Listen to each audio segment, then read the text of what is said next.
Assembly की 28 सीटों पर होने वाले ज़मनी इंतखाबात में सियासी पार्टियों के जरिए अपने हरीफ पर तीखे और तंज करने का सिलसिला जारी है। कांग्रेस ने बीजेपी पर हमला करते हुए इस पर नाजेबा अल्फाज का इस्तेमाल करते हुए तरक्याती इशू से भटकाने का इल्जाम लगाया।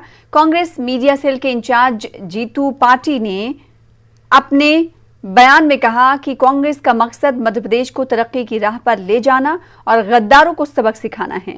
वहीं एमपी के काबीनी वजीर अरविंद भदौरिया ने पीसीसी चीफ कमल नाथ पर हमला करते हुए इन्हें घमंडी करार दिया। क्या कहते हैं दोनों पार्टियों के बड़े लीडर, आप भी सुनिए।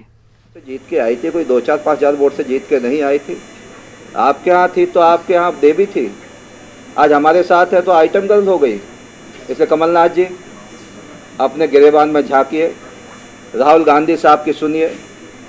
राहुल गांधी जी ने क्षमा मांगी है।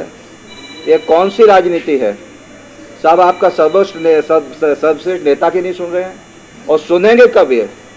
क्योंकि उनका सुना भी नहीं। उन्होंने यहाँ पे कहा था यही भोपाल के दशहरा मैदान में कि 10 दिन के अंदर कर्जा माफ कर देंगे, नहीं तो सरकार को बदल देंगे, मुख्यमंत्री को बदल देंगे।